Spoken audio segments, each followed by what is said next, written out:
Bonjour à tous, bienvenue dans le cinéma de Julien pour cette nouvelle vidéo. Alors aujourd'hui je vais vous parler d'un film qui est quand même très connu, c'est Retour vers le futur. Donc bien sûr en fait c'est une trilogie, donc il y en a eu trois, 1985, 89 et 90. Mais là je vais me concentrer en fait sur Retour vers le futur 1 de 1985 en vous dévoilant un peu quelques petites anecdotes que le grand public ne connaît pas trop sur ce film, assez rigolote car le film est assez connu, donc l'histoire tout le monde la connaît, les acteurs pareil. Donc en fait dans ce film c'est vraiment deux acteurs, donc Michael J. Fox,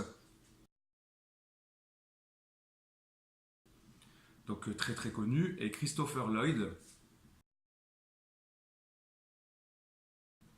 Donc voilà, un duo d'acteurs avec des rôles secondaires.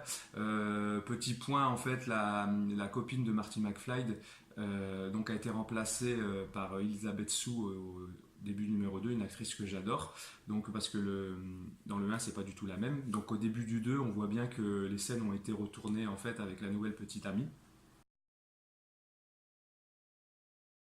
Donc voilà peut-être petite chose.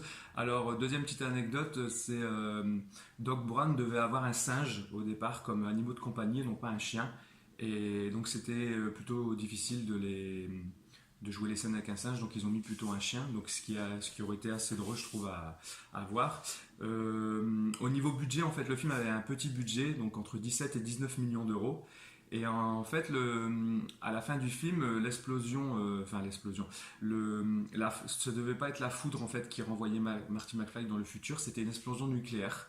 Et par rapport au budget, en fait, c'était trop lourd, donc ils ont abandonné l'idée de l'explosion nucléaire et ils ont fait un éclair sur l'horloge.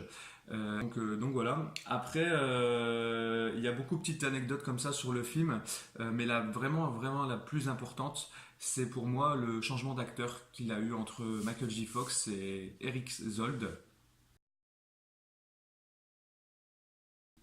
Donc en fait, Eric Zold avait été pris en deuxième choix car Michael J. Fox tournait une série qui était Sacrée Famille et donc ne pouvait pas se libérer pour le film. Donc ils avaient pris en fait cet acteur-là et au bout de 5 semaines de tournage, donc quand même beaucoup de temps, dans le film c'est équivalent à quand Marty McFly arrive en 1955 et, au centre-ville et qui rentre dans le café avec son blouson de garde-côte, et ben ils ont arrêté le tournage et ils ont dit en fait à l'acteur qu'il correspondait pas du tout aux critères en fait qui s'étaient fixés parce qu'ils trouvaient en fait que l'acteur était bon mais qu'il n'y avait aucun humour en fait, que le rôle n'était pas assez drôle pour eux et que Marty McFly en fait Michael J. Fox incarnait vraiment le personnage de Marty McFly parce qu'ils avaient des caractères assez proches, donc il incarnait vraiment, et aussi parce qu'il savait faire du skateboard alors que Eric Zold par exemple ne savait pas en faire. Donc ils ont décidé de changer, de retourner toutes les scènes en sachant que ça allait faire un surplus de 3 millions d'euros, enfin 3 millions de dollars, pardon, et sur un budget de 14 ou 15 millions d'euros, ben, ça fait quand même une sacrée différence.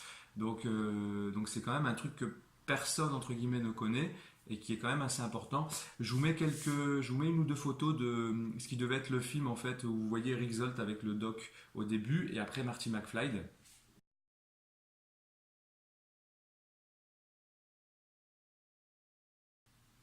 Donc voilà, c'est vrai que quand on voit ces images, c'est assez drôle. Et dernière petite anecdote, en fait, le film devait avoir qu'un film, devait s'arrêter à Retour vers le futur 1. Et le fait d'avoir mis la voiture volante à la fin, c'était un peu une blague. Et les fans ont tellement insisté en fait pour avoir une suite que les scénaristes et les producteurs ont décidé de faire un 2 et un 3. C'est pour ça qu'en fait que le 2 et un 3, le 2 et 3 en fait ont seulement un an d'écart alors que le 2 a été tourné en 88, donc 3 ans après le premier. C'est parce qu'en fait les producteurs comme n'avaient pas décidé de faire le 2 et le 3, ont galéré en fait pour trouver une histoire qui tienne la route. Donc c'est pour ça qu'il y ait 3 ans entre le 1 et le 2 et que par contre le 2 et 3 se suivent un peu comme une première et une deuxième partie. Donc voilà. Donc je vais vous mettre la bande-annonce du film pour ceux qui ne l'ont pas vu. Et si tout ça continue à vous plaire, n'hésitez pas à mettre un j'aime, un commentaire et à me suivre. Et je mettrai une vidéo rapidement, une nouvelle, sur le cinéma de Julien. Merci, à bientôt.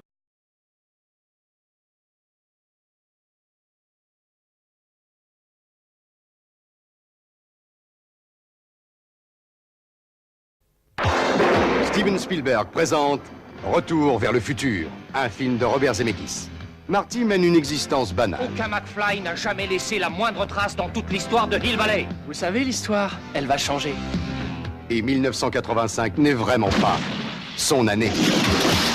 Mais Doc Brown va changer tout ça. Vous dites que vous avez fabriqué une machine à voyager dans le temps à partir d'une DeLorean?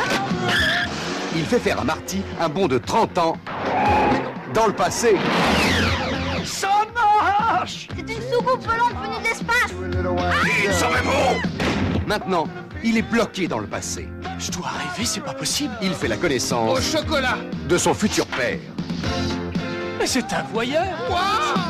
Et il plaît beaucoup à sa mère. Il est absolument sensace. Je pourrais dormir dans ma chambre. Tout ce que tu fais peut avoir de graves répercussions sur le futur. Il faut qu'il rende ses parents amoureux l'un de l'autre. Bon sang, Doc! Je suis même pas né! Et il n'y a que Doc Brown qui puisse l'aider à retourner vers le futur. Vous voulez dire que ce truc-là est nucléaire? Précisément. Michael J. Fox, Oh, dur, c'est pas le pied. Christopher Lloyd, Oh, mais qu'est-ce que c'est que ces histoires de pieds? Les pieds seraient le point sensible des hommes du futur? C'est peut-être dû à un accroissement de la pesanteur. retour vers le futur.